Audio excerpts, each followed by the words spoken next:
Welcome back everyone to It's Business Crime episode 7. Of course, this is a series where I make maps for your tabletop RPGs where you can bring them out and let your players do a little bit of crime. So we are making a bank, and as you just saw, I have an amazing little MS Paint mini map to kind of doodle out what the bank wants to look like structure-wise. And of course, we've started our own little town. It's going to be a great place for those low-level players. We've made a market, we've made a general store, we've made a town guard station with a bit of a jail. And now we're going for the big one. This is, of course, going to be the bank of the town. The financial heart of this little settlement where all the people can go to deposit money and valuables and things like that. And from a dungeon master's perspective, well, this is the big one, isn't it? The big heist for our low-level players. In our town, this probably is the most secure location and will be the most demanding for the players to actually get in there if they want to rob up the place. But of course, for a big risk, they got to be a big reward. And with a bank like this, well, the payout would be enormous. Your players would be set, I would say, for a good long while in terms of finance in their adventures. So, what are we doing right now? Well, to open up, I've sketched out the rooms, and once I've done that, I start adding in the textures. And what's really important to do at the beginning of your maps is you want to get the scale right for things. So I'm using the grid and just trying to make sure the walls aren't peeking over too much and making the spaces a little bit too tight on your players' tokens. And at this point as well, I'm trying to figure out a kind of color scheme to run through the maps.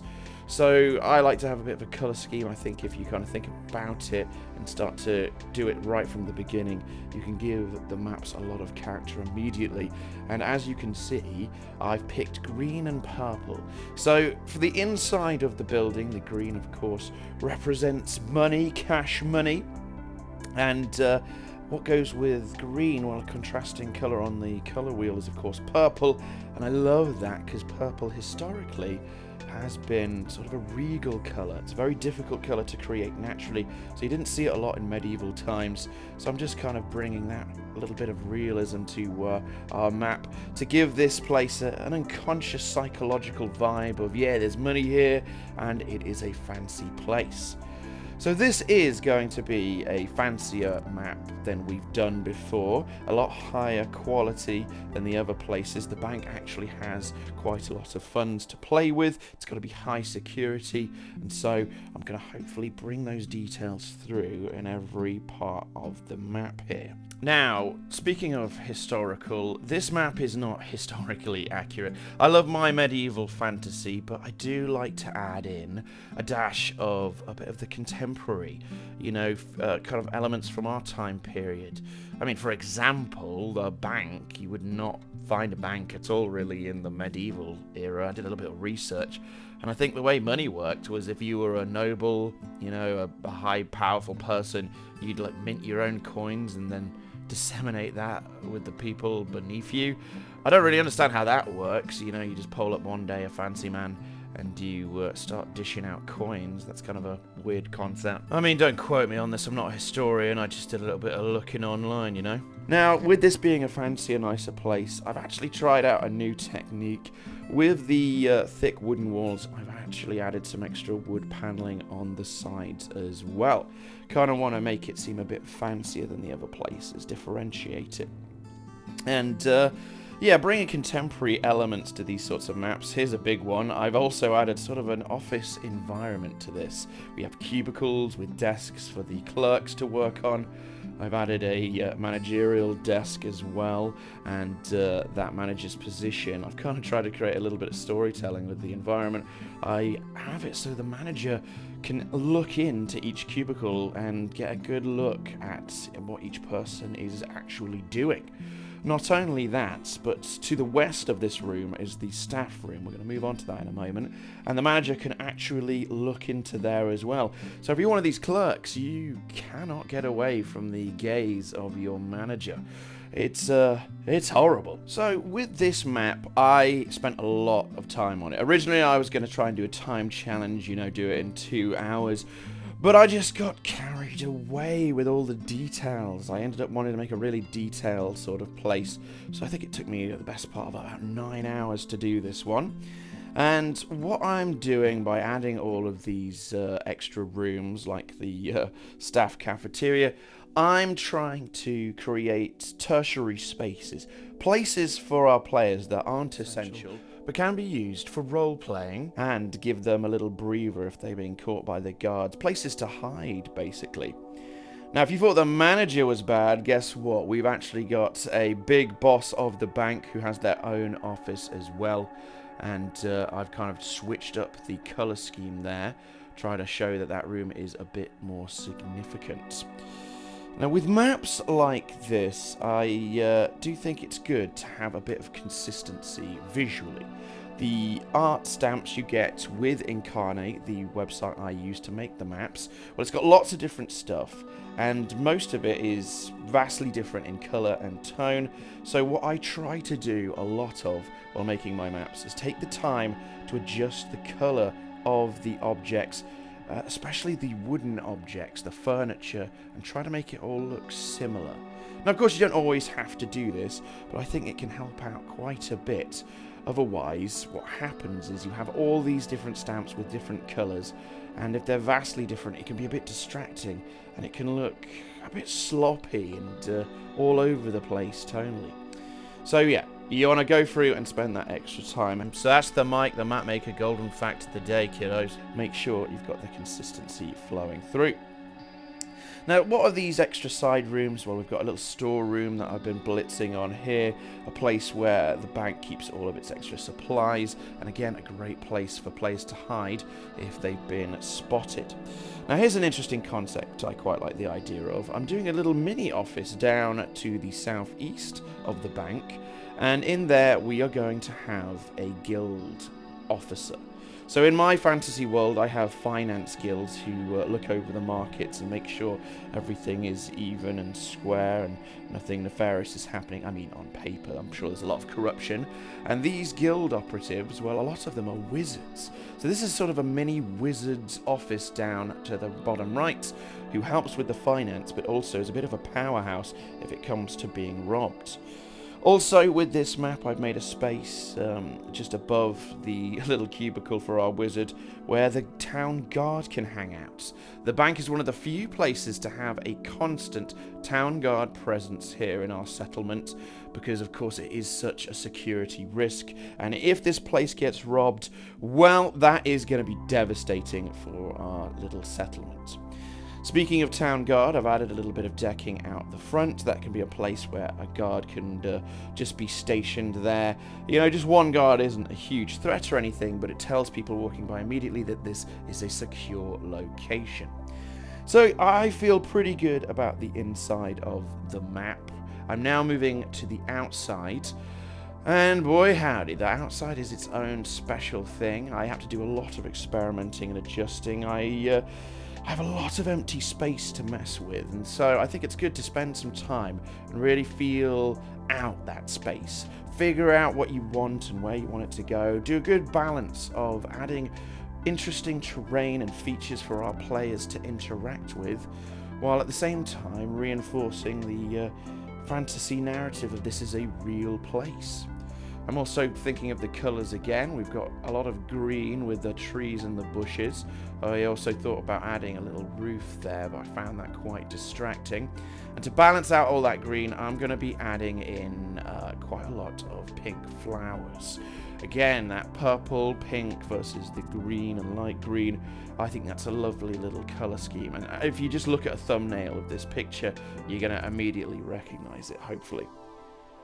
So, I'm now adding in diversity to my objects. The more I put down, the more I'm feeling secure. And with these dirt paths, I'm adding kind of like little I'm going to say pebble hedges to them. They're not proper paths, but people use these all the time. So at some point in the past, they probably put these nice little pebble lines around them, but over time they've been worn away. And of course, to make the outside look real, you've got to add all the dirty muck and the grime and the rocks and the debris. This is a big main street the bank is on, and of course it's going to be absolutely filthy being in a medieval peasant town. Now, originally with this map, I was going to make the bank a lot smaller. It was going to be tiny and represent what we kind of had with the other maps. But then I kind of felt that this should be a bit more thematically big. And I liked the idea of all these extra stuff. The more I started thinking about it, the more stuff I wanted to add. So who knows, maybe one day I'll go back and make a little teeny tiny map. But for now, we've gone big for this one. And, I mean, this is just the town bank. In the future, we can always go bigger as well for a big city bank. But let's focus on the now. We are almost done with the outside. I felt the grass was a little bit dull, so I did try experimenting with long grass texture, but it didn't quite look right, and eventually I settled on a lovely moss that covers up most of the top grass there. I'm also adding in delicious little pink petals. I really just bring it up a level, bring it up a notch quality-wise in my mind.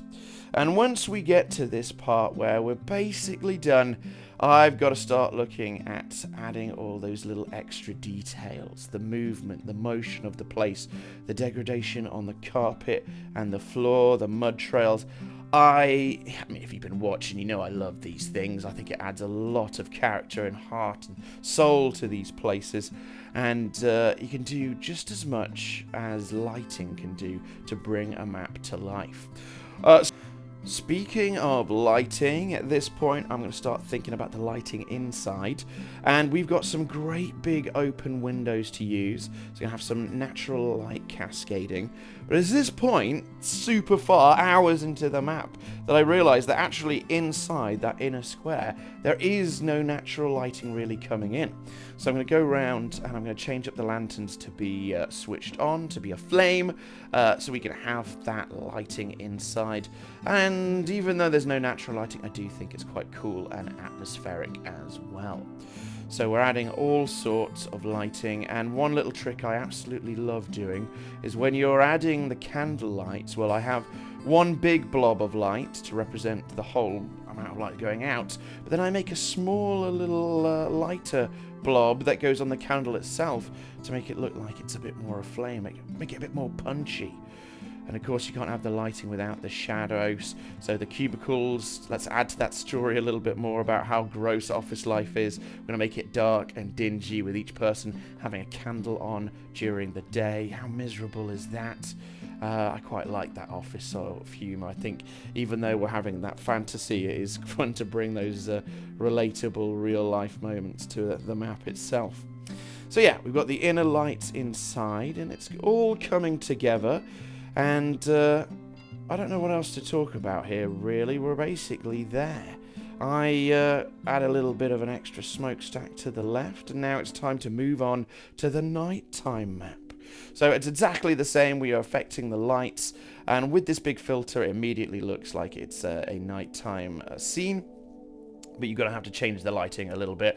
I make the outside natural lights. I don't change it too much. I just make it a little bit blue to make it feel a bit different. And then I'm going to add all the candles on. Because, of course, the bank isn't operating at night time. But I like to have these atmospheric lights. And you don't know who's going to be in working. There's definitely going to be the town guard patrolling. This is such a hot spot that you can't just leave it unattended. We've got a little lantern outside the front for the town guard there. Always be a town guard at the door, just to give that reassuring sense that, yeah, the long arm of the law is always nearby. Now, I've added the street lights as well and darkened all the places I think that need it, but it's always an important balance. You don't want to go too dark and make it just impossible to see. So one technique I quite like doing is I smother everything with the top layer of shadow, and then if it's too much, you just get the erase button and you kind of draw it out. So there you have it. Here are our finalized maps. Let's take a closer look.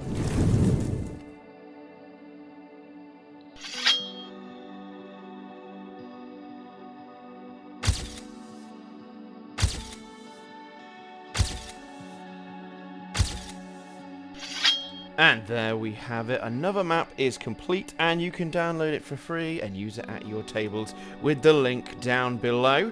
Now, before you go, I just want to show you some of my highlights of this map. Little bits I was really proud of. I want to go into more detail. Let's check this one out over here. So here we have our cozy, oppressive little office with the managerial desk. Now, the cubicle on the far right I'm quite happy with. I added a little bit of storytelling there. You've got a employee who is quite messy, quite filthy, and maybe they're behind on their quotas, but because the manager can't quite see into the cubicle, it's just gone a little bit awry.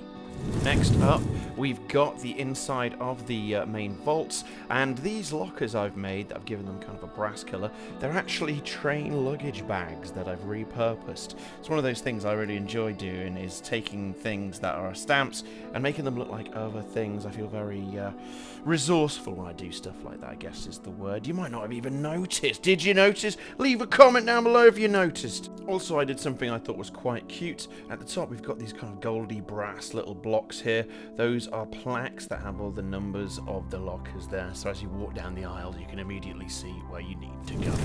This isn't anything crazy, but I just put a little cherub statue here amongst the nice pink petals, and I just thought it was really cute. Like, what a nice welcoming thing to have out in front of your bank. It's lovely, isn't it? Alright, this has got to be one of my favourite rooms in the entire bank. It's the big boss's room, the head manager of the bank, and I added a little antique globe in this room, but the prop that really takes it for me is, of course, the skull mug on the desk. Now, I'm sure that is just a novelty mug and not a real skull, but that combined with the auspicious throne, I like to think that this bank manager is extremely intimidating, maybe even like a powerful NPC as well. I don't know, what do you reckon? Are they a secret demon in disguise? Here's something I really found satisfying. We've got a well. Now, the well comes with nothing but the actual stonework, so I added those poles, and my favourite bit is I used the line tool to make some lovely ropes and like a little bit of a crank mechanism. I don't know, it's something really simple, but I found it very satisfying.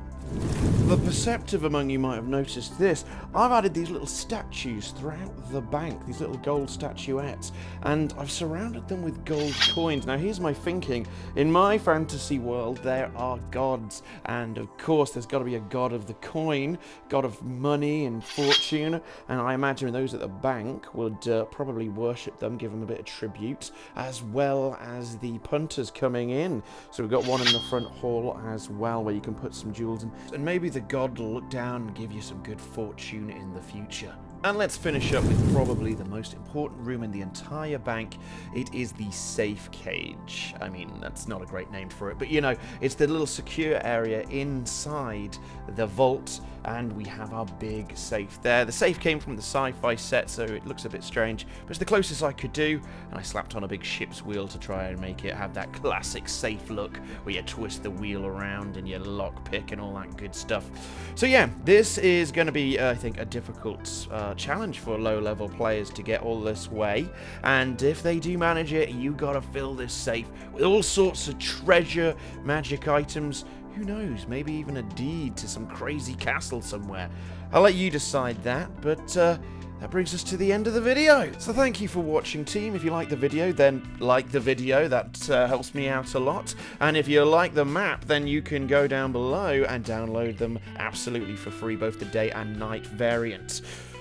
Next episode, we're going to be making a map of a blacksmith's that you can rob, and we're getting close to the end of what I'm calling the first season of It Is Business Crime. I'm going to try and do 10 episodes, and then I'm going to boot up a brand new video series. So stay tuned and keep on trucking. I am Mike the Mapmaker, and I love you. I love you for real, my little criminals.